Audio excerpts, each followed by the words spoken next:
Hi guys, this is your Lady Boss Builder Jessica. Again, welcome back to my channel kung saan ang life, mindset at wisdom ang bida.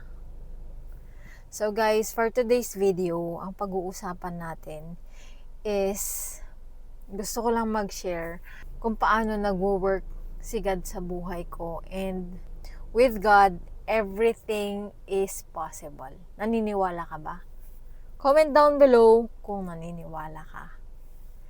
Ano ba yung mga experience ko na in a way naging proof na with God everything is possible.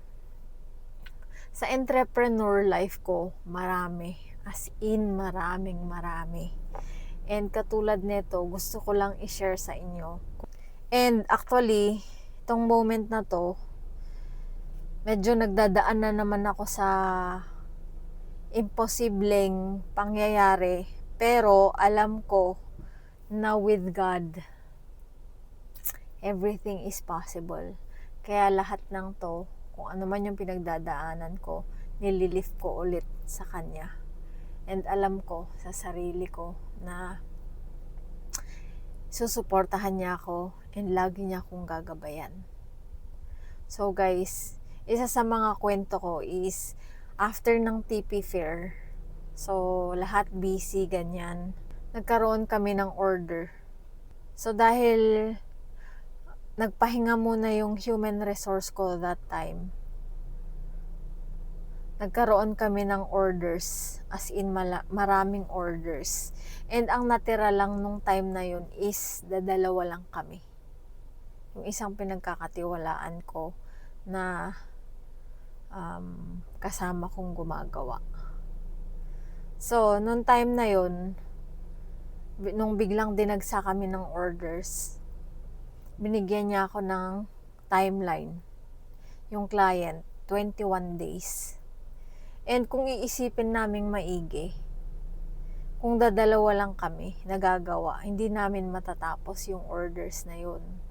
Pero, tinanggap ko pa rin yung order na yon, and sinabi ko doon sa client, kayang-kaya. Kasi kapag positive thinker ka, you take no for an answer. Laging kaya yan, oo, pwede yan. As in, ganun lagi. And ako ganun ako. Kahit minsan imposible, talagang sasabing ko kaya pa rin kahit na hindi ko pa alam kung paano gagawin. Anyway, back to the story.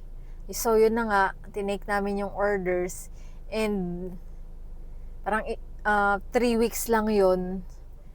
So at first, hindi ko alam kung paano namin tatapusin, pero alam ko sa sarili ko na matatapos namin at magagawa namin ahead of time. So, with limited na human resource, hindi ko nga lang alam kung paano, pero alam ko pa rin na matatapos. So, ginawa ko ulit, nilift ko ulit yun kay God. Sinabi ko sa Kanya na alam ko, you always provide. Alam ko na tutulungan mo ko na matapos kung ano man yung mga gusto kong tapusin. Hindi ko lang alam kung paano, pero alam ko matatapos. So, as days pass by, hindi ko na namalayan, biglang dumami.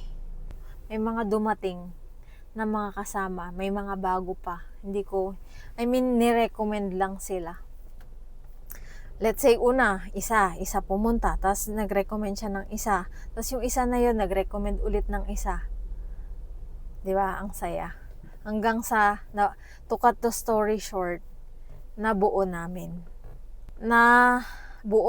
lahat ng orders ahead of time. Alam mo yun, pag naiisip ko, hindi ako makapaniwala. Kasi sobrang imposible, tapos naging posible. Basta, andun lang yung faith mo, andun lang yung faith mo kay God, and naniniwala ka na with God, with Him, everything is possible. It's a miracle. Lahat ng mga milagro, 'di ba? Kaya niyang gawin. So, ando na naman ako sa point ng buhay ko na sinusubukan na naman ako. Pero alam ko, at the end of the day, alam ko matatapos ko. And na masaya ako na sinishare ko to sa inyo kasi mas lalo ko nabubuhayan. Mas lalo akong napapatatag. Alam mo yon, mas lalo kong napapaniwala yung sarili ko na, oo, nagawa ko. Alam ko, nagawa ko. Past tense na. Kumbaga nag-jump na ako sa result kaagad, alam ko. So, ano pa ba? Marami pa. Tapos, alam mo yun, pag may mga ganyan sitwasyon, kailangan lang natin tignan talaga yung mga magaganda. At tulad niyan, nagkataon, naka-align na tutulungan ako ng kapatid ko tsaka ng anak ko. Although, hindi pa sila ganong karunong, malaking bagay pa rin yung maitutulong nila. And alam ko na marami pa akong darating na kasama. So, yun guys. Meron pa yung isang beses na meron akong kailangan bayaran kasi merong aksidenteng nangyari. Tapos, yung anak ko, another story to ha, hiwalay ulit na story. Yung anak ko, nakabangga, ganyan. So, ang nabangga niya pa, isang attorney. Pero ang bait ng attorney na yun, si attorney Puotin. No wonder, binibless siya ng sobra-sobra kasi sobrang niya, bait. And, basta yun. Noong time na yun, gipit din ako eh. Pero meron akong kailangan bayaran. Siyempre, responsibility ko kung ano yung nagawa ng anak ko, di ba?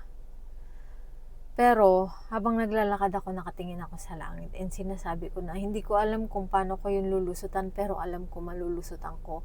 Na, hindi ko alam kung paano maglalaho, pero alam ko, may ganung mangyayari. Alam mo yun, yung ako lang yung naniniwala.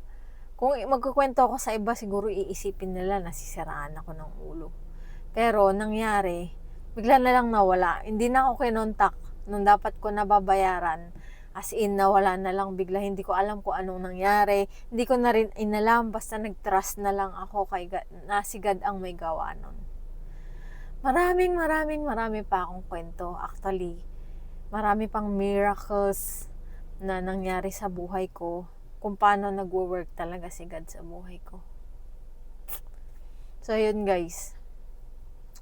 Gusto ko lang mag-share na kahit gaano pa kahirap yung pinagdadaanan mo, basta maniwala ka lang. Maniwala ka lang na everything will be okay. With God, basta nilift mo sa Kanya lahat. Basta naniniwala ka. Kasi ibang usapan yung nilift mo sa Kanya pero gusto mo pa rin kontrolin. Hindi dapat yun ganon. Once na nilift mo sa Kanya, let go mo na. Huwag ka nang ma-obsess. Ang iisipin mo, yung end result na. So yun guys, yun lang ang gusto kong i-share. And kung sino man yung makakapanood nito, alam ko para sa'yo tong message na to.